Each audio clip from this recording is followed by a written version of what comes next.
téléspectateurs sur la chaîne du camp de prière Baolanton. Recevez nos sincères salutations. Alors, comme vous le savez, tous les mardis, nous présentons une émission intitulée Cœur à cœur. Et au cours de cette émission, nous recevons pour vous un chrétien céleste, bien évidemment, qui nous donne des détails sur un thème donné. Alors, aujourd'hui, le thème sur lequel nous allons discuter est intitulé « Pourquoi prier au nom de Jésus-Christ ?» C'est ce thème que mon invité ici présent va nous permettre de comprendre à travers plusieurs interrogations. Alors, bonne arrivée, shalom, chers frères. Alléluia, frère Moïse. J'espère que vous allez très bien. Je vais très bien par la grâce du Seigneur. Super, je suis heureux de le savoir. Présentez-vous. Je suis le frère Salomon Fioré. Frère Salomon Fioré, bonne arrivée. Merci. Alors, nous allons aujourd'hui débattre sur un thème donné. Et je voudrais en même temps que vous nous donniez, selon vous, quand on parle de la prière, qu'est-ce que la prière? Quelle définition avez-vous concernant la prière? Merci. Merci beaucoup, frère Moïse. Avant de répondre à votre question, permettez que je rende grâce à l'Éternel Dieu Tout-Puissant, celui qui a tout créé, qui reste incréé, le Dieu de Papa Samuel Bello Joseph Ochofa, qui est le Dieu de l'Église du christianisme céleste et qui est le Dieu de notre prophète Paul Didjoko, Isaac Saoussi. Gloire à son nom glorieux au plus haut des cieux. Alléluia. Alléluia. Donc vous m'avez demandé c'est quoi la prière. Oui. La prière est un échange, une conversation, une communication faite avec un être suprême qui est en mesure de répondre aux sollicitations. Pour nous croyants, chrétiens du christianisme céleste, je dirais que la prière est une occasion en or que Dieu nous offre pour converser, communiquer avec lui. La prière englobe un certain nombre d'activités spirituelles que sont l'adoration. L'adoration est une forme de prière. La louange est une forme de prière. Les actions de grâce sont une forme de prière. Les remerciements sont une forme de prière. Les intercessions sont une forme de prière. Et les demandes aussi, quand nous venons à Dieu avec nos supplications, sont aussi une forme de prière. Je dois aussi dire que il est vrai que la prière est une faveur, mais elle est également une activité obligatoire pour le chrétien. Parce que la prière nous permet également d'entretenir notre relation avec Christ. C'est pourquoi plusieurs versets de la Bible nous disent prier, prier sans cesse, veiller et prier.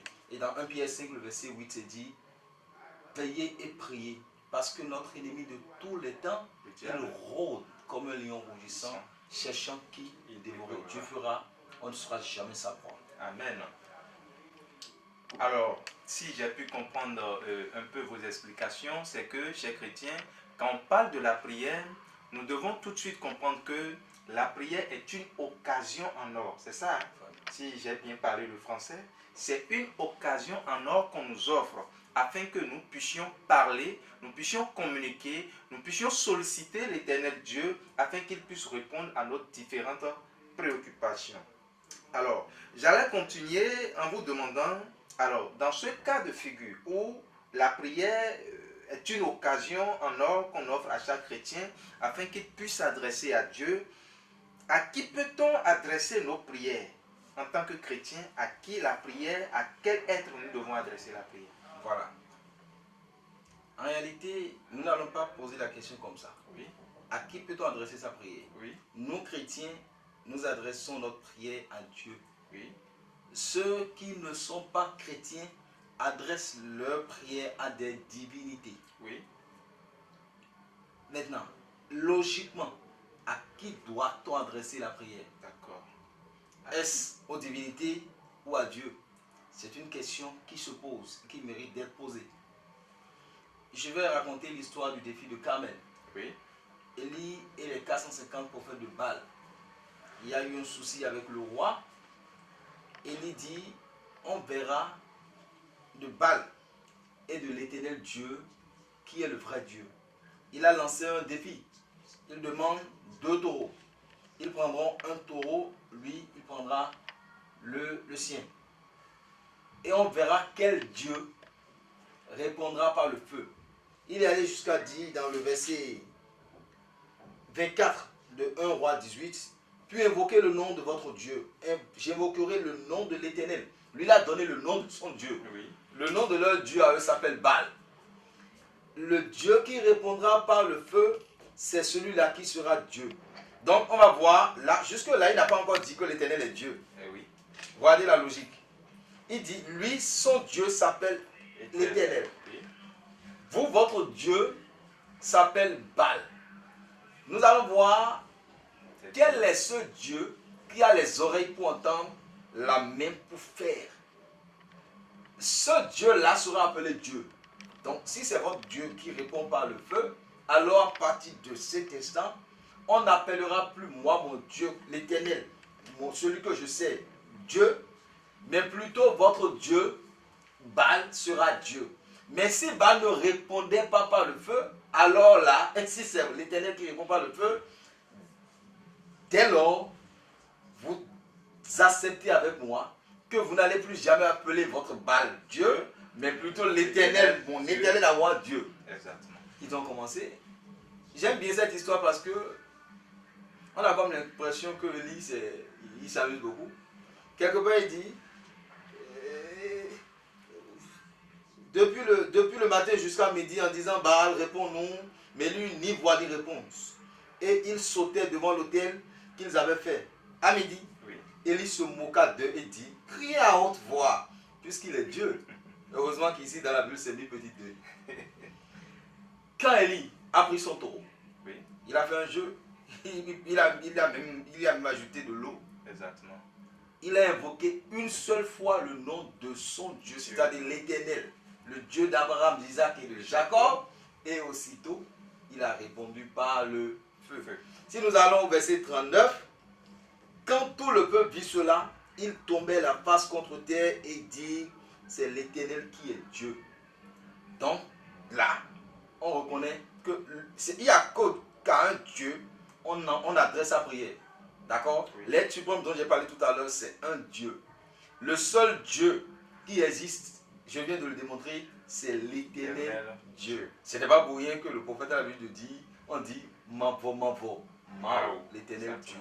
C'est le Dieu que nous servons, le Dieu de papa Samuel Joseph Ochofa, qui est le vrai Dieu. Et c'est pourquoi dans le psaume 115, David dit, leurs dieux ont des oreilles, mais ils n'entendent pas. Ils ont des yeux, mais ils ne voient pas. Ils sont des choses faites de main d'homme. Donc la prière doit être adressée à Dieu, le Père. Et Dieu seul. À Dieu seul. Alors, Maintenant, donc, je n'ai pas oui. fini. Dans l'Ancien Testament, les prières sont adressées directement à Dieu. David a toujours dit, mon Dieu, mon roi, les prophètes, mon Dieu, directement et simplement adressé à Dieu. Mais dans le Nouveau Testament, vous allez remarquer que Jésus nous apprend à appeler notre Dieu. On ne doit plus l'appeler Dieu directement, mais on va simplifier notre Dieu, notre Père. Notre Père, notre Dieu. Autrement dit, Jésus a essayé d'amoindrir ou bien de rendre plus accessible ce Dieu-là que Abraham a invoqué tout le temps, que les aînés ont invoqué tout le temps. Il dit, ce Dieu n'est plus un Dieu quelqu'un qu'un Dieu lambda, mais c'est devenu votre Dieu, puisque tout à l'heure on va le démontrer. Jésus étant notre frère et étant fils de Dieu, ce Dieu devient également notre Père. C'est pourquoi dans le Nouveau Testament, Dieu le Père, Dieu le Père, Dieu le Père. Jésus, toutes les fois qu'il veut prier, il appelle toujours, il dit toujours Père, Père, Père. Et la prière qu'il nous a donnée, le modèle de prière qu'il nous a laissé, c'est-à-dire la prière du Seigneur, il dit notre Père qui est aux cieux. Voilà, donc il faut prier le Père. Nous chrétiens, pour prier, on prie Dieu le Père. Pour dire, ce n'est pas n'importe quel Dieu, mais c'est notre Dieu, notre Père. Alors, notre Dieu, notre Père, c'est à lui que nous devons adresser nos prières. Alors, je voudrais profiter dans cet intervalle et chercher à savoir, est-ce qu'il est bien de prier directement Jésus-Christ ou de prier directement le Saint-Esprit, puisque là, vous venez de dire qu'il faut prier l'Éternel Dieu, notre Père. Voilà, maintenant je voudrais savoir, peut-on directement prier Jésus-Christ ou peut-on prier directement le Saint-Esprit?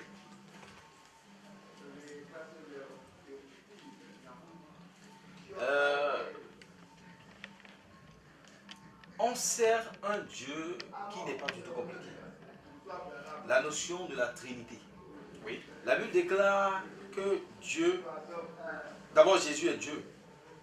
Oui. Ça, je voudrais le souligner. Toute religion qui ne confesse pas que Jésus est Dieu est de l'Antéchrist. Exactement. Jésus-Christ est Dieu. Le Saint-Esprit, notre consolateur, est également Dieu. Donc, en priant Jésus-Christ, nous prions Dieu le Père. Oui. Il n'y a rien à faire. Quand je dis Jésus, bénis-moi, je suis en train de dire Dieu le Père, bénis-moi. Quand je dis, oh Saint-Esprit, console-moi, aide-moi dans cette circonstance compliquée, je suis en train d'appeler Dieu le Père parce que le Saint-Esprit est en Dieu et Dieu est dans le Saint-Esprit. Alors, donc, en tant que chrétien, nous pouvons prier la Trinité alors. Voilà. On peut prier le Père, on peut prier le Fils, on peut également prier le Saint-Esprit. Voilà. Parce qu'on dit 3 en 1 en 3. Qui invoque le Père, c'est-à-dire qu'il invoque directement le Fils ou qu'il invoque directement le Saint-Esprit. Alors, merci beaucoup, chers téléspectateurs. J'espère que vous nous suivez très bien et que vous apprenez beaucoup de cette émission. Je voudrais profiter de cet instant pour rappeler à nos chers amis, nos sympathisants de la 2AO TV, que bientôt, dans le mois de novembre, le camp de prière à Barlonton organise une grande croisade de remerciements à Dieu, ce que nous faisons annuellement. Et la date retenue pour cette année, l'édition 2024, elle prend effet à partir du 3 novembre et prend fin le 10 novembre. Alors toi, chrétien céleste, toi qui te réclames être du Christ, je t'invite à venir participer, à venir partager ce moment, ces moments de prière, parce qu'au bout de 5 jours, nous allons prier ardemment, nous allons jeûner, nous allons implorer Dieu. Nous allons continuer dans notre agenda de tout à l'heure en posant une autre question à notre invité ici présent. Alors, quand nous les chrétiens, pourquoi alors ils doivent adresser leur prière à Dieu le Père? Merci beaucoup, frère Moïse. En réalité, il faut dire qu'on adresse sa prière à quelqu'un qui peut répondre à sa sollicitation. Je vais donner un exemple très simple. Frère Moïse, donnez-moi 1 million là où vous êtes là. Donnez-moi 1 million. Actuellement, je n'ai pas 1 million. Donc, vous ne pouvez pas répondre à ma sollicitation. Autrement dit, je ne peux que demander à quelqu'un ce qu'il a. Exactement. Ce qu'il a. On a démontré tout à l'heure que les autres divinités n'ont rien à nous donner. On demande à Dieu parce qu'on sait que notre Dieu, il a tout. La Bible déclare à l'Éternel la terre ce qu'elle en fait. Le monde et ceux qui l'habitent. Donc tout appartient alors à Dieu. L'or, l'argent, tout appartient à Dieu. On va loin.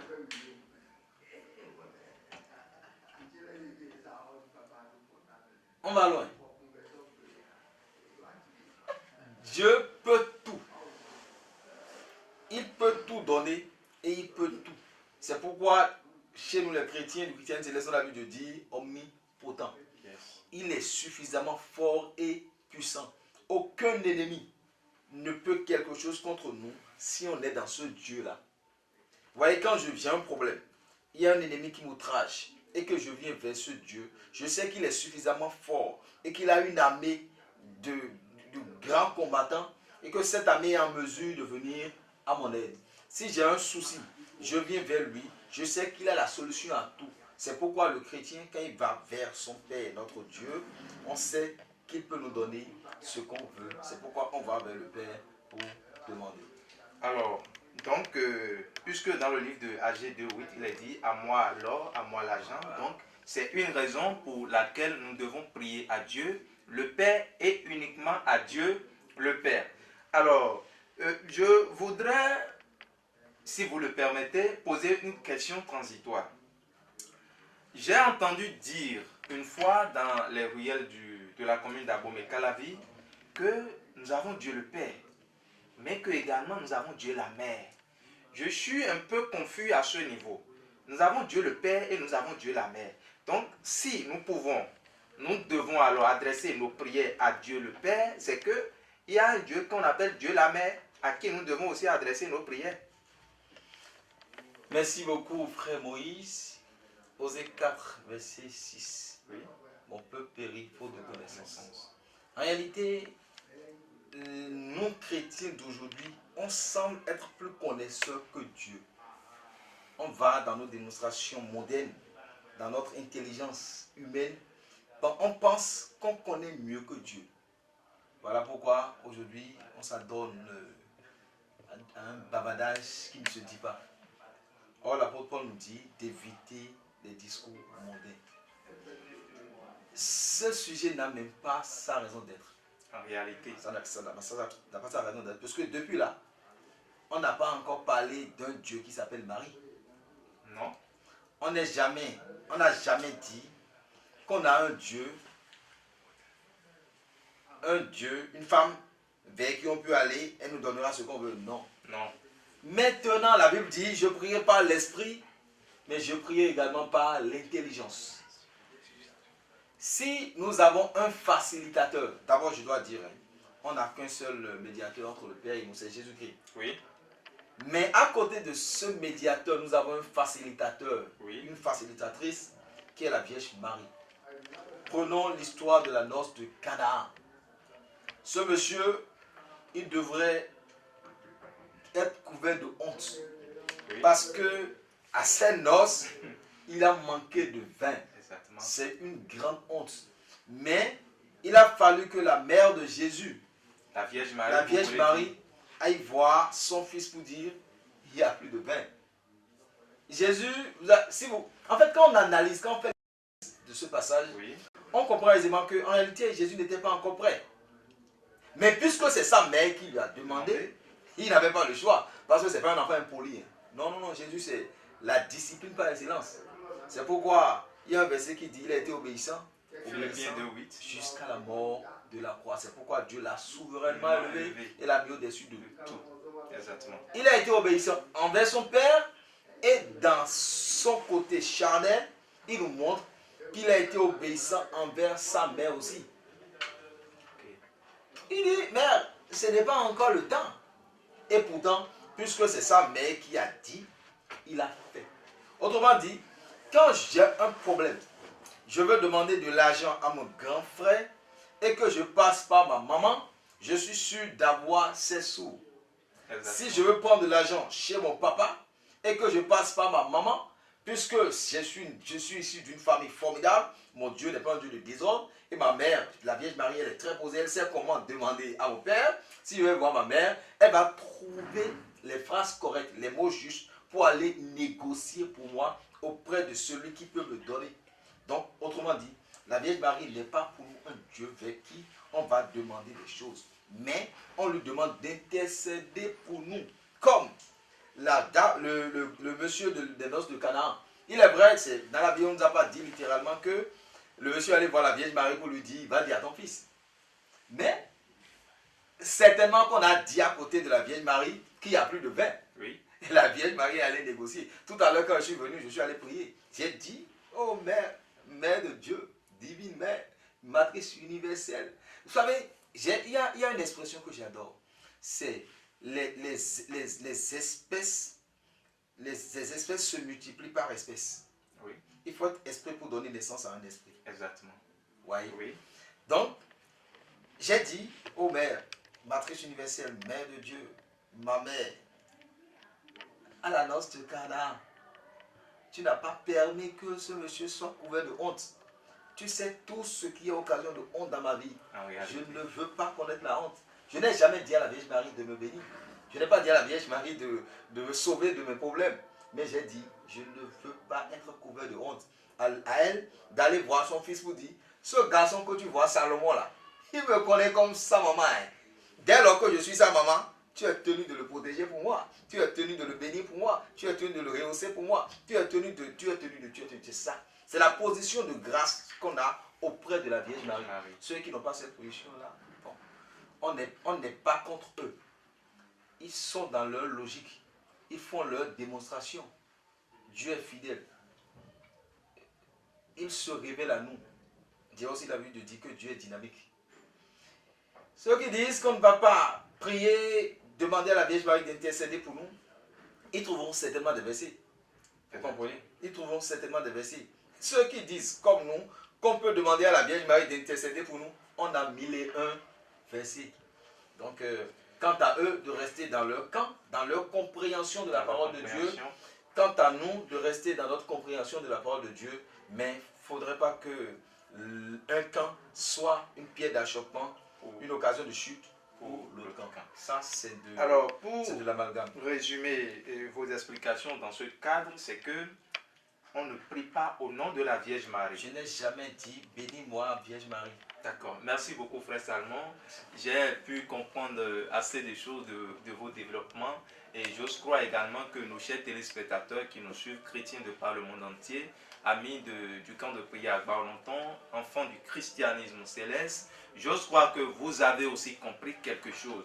Alors, je voudrais faire un petit exercice en disant, quand nous prenons un pays, dans chaque pays, il y a un gouvernement.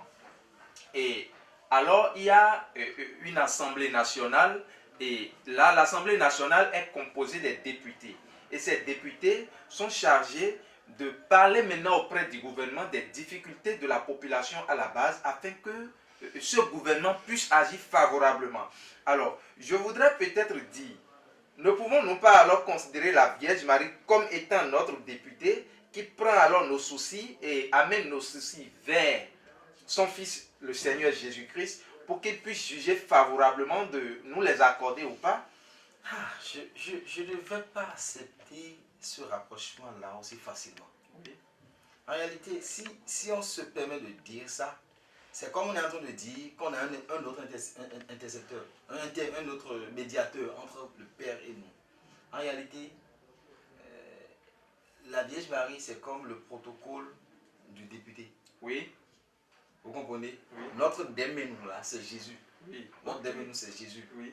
Jésus est le relais entre l'homme pécheur et Dieu, le Père. Oui.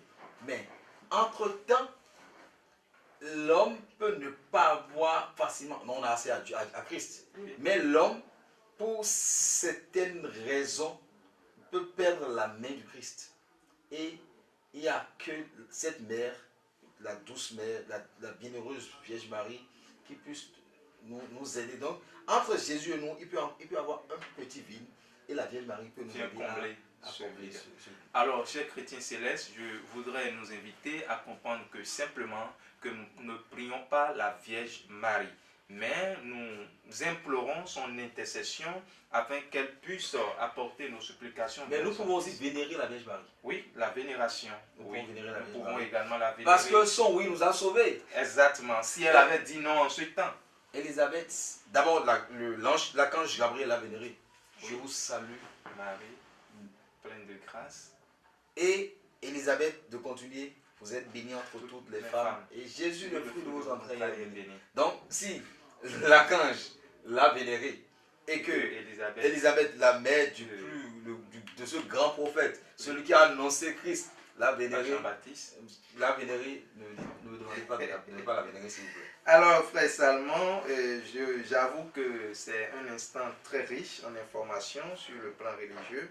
Alors, je voudrais continuer, peut-être la dernière question, pour clôturer l'émission de tout à l'heure, afin que vous nous retrouviez tout à l'heure à 19 h pour la prière que nous faisons chaque fois. Je vous invite alors à nous rejoindre au camp de prière à Barlonton.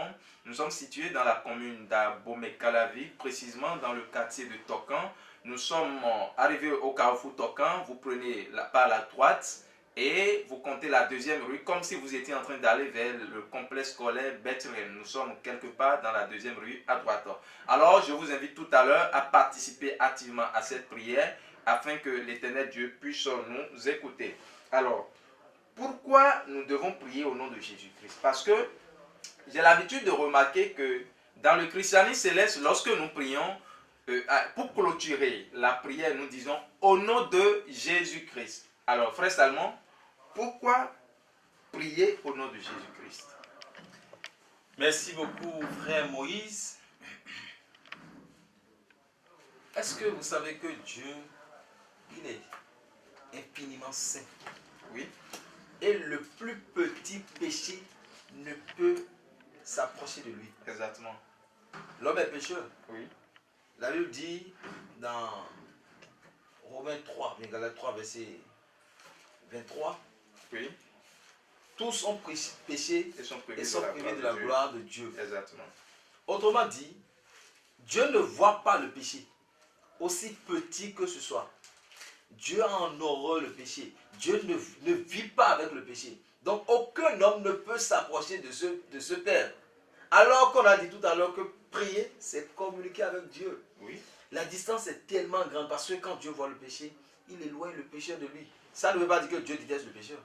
Dieu l'aime, Dieu aime le pécheur. Mais il déteste, il a en horreur le péché. Donc, en fait, pour faire la caricature, c'est comme on est ici, on nous amène un mouton en putréfaction. On ne va pas accepter. C'est puant, c'est répugnant, on ne peut pas l'accepter. C'est exactement ce que le péché est pour Dieu. Okay. L'homme, avec son péché, devient inimitié. Pas ennemi, hein, inimitié pour Christ. Oui. Parce que l'homme pécheur est aimé par Dieu. Mais le péché, l'homme pécheur devient inimitié. Autrement dit, ce n'est pas l'homme qui est ennemi, mais le péché qui devient inimitié pour Dieu. Et Dieu éloigne par ricochet le pécheur avec son péché loin de lui. Oui. Il a fallu que la mort de Jésus-Christ nous réconcilie avec le Père. À Éphésiens de dire, nous ne sommes plus des gens du dehors, mais des concitoyens, des gens de la maison de Christ. Donc, l'inimitié qu'il y avait entre nous, Jésus nous a réconciliés avec le Père. C'est une stratégie forte. C'est que Dieu a exprimé son amour. Il a exprimé son amour pour nous sauver. Ce n'est pas que nous sommes devenus propres. Mais en priant, nous restons derrière Jésus pour prier. Autrement, la formule magique que nous disons à la fin, c'est dire, ce n'est pas moi qui prie, mais c'est Jésus qui prie. Wow. Je prie au nom de Jésus. Donc, en fait, Dieu nous donne ce qu'on veut à travers Jésus-Christ. Dit, finit sa prière par la formule au nom de Jésus-Christ, c'est reconnaître la valeur de Jésus-Christ dans la vie du chrétien. C'est accepter l'œuvre salvatrice de Jésus-Christ sur la croix. C'est dire, je sais que je suis pécheur. Je sais que je ne suis pas digne de recevoir quelque chose de toi, ce Dieu infiniment saint. Mais je sais qu'il y a quelque chose qui a été fait pour moi par quelqu'un sur la croix, quelque part à Golgotha. Et ça, toi et moi, on n'est plus ennemis. On est à partir de... Il y a 2024, moins 33 ans, on est devenus amis. C'est vrai, j'ai gardé ma nature pécheresse, mais devant moi, il y a quelqu'un qui n'a point connu le péché. Mais quand je viens à Christ, je lui transmute mes péchés. Il porte mes péchés. Quand je viens à Dieu, j'allais dire, je transmute mes péchés, je transmets mes péchés sur lui. Lui devient péché et je deviens propre. Et je dis, Père, bénis-moi. Bénis-moi parce que au nom de Jésus-Christ, j'ai été lavé et je suis propre. Je suis vraiment informé beaucoup lors de cette émission et j'avoue également que nos chers téléspectateurs le sont également. Nous prions au nom de Jésus-Christ parce que Christ a souffert pour nous. Il a accepté de prendre le péché de tout un chacun de nous afin que nous puissions être exaucés très favorablement. Alors, frère Salmon, avant de clôturer cette émission, je voudrais que vous donniez votre mot de la fin. Ouais, merci beaucoup, frère Moïse. Je voudrais profiter de l'occasion pour remercier le prophète Paul Isaac Tidjoko Saosi pour cette opportunité qu'il offre aux chrétiens du Chrétien Céleste à travers cette télévision. Je voudrais également remercier vous qui travaillez dans cette télévision. Je voudrais remercier tous les fidèles du camp de prière à Baolanton. Je remercie également nos chers téléspectateurs pour nous avoir suivis. Je dirais tout simplement que Dieu, il est amour. Pendant que nous étions encore pécheurs, Romains 5:8, il a envoyé son Fils mourir pour nous. Et à partir de la mort de Jésus-Christ sur la croix, nous ne sommes plus des pécheurs. Je vais loin. Cette mort nous donne la garantie que nous irons au ciel. Bien-aimés dans le Seigneur Jésus-Christ, je ne vais pas ne pas lire. Je ne vais pas ne pas lire ce dernier verset, Jean 14, le verset 13. Et tout ce que vous demanderez en mon nom, je le ferai afin que le Père soit glorifié dans le Fils. Chrétien du chrétien céleste, toutes les fois que tu vas te mettre sur tes deux genoux pour dire je veux ci, je veux ça, quand tu le dis au nom de Jésus-Christ, tu seras exaucé. Oui, il peut arriver des fois que nos prières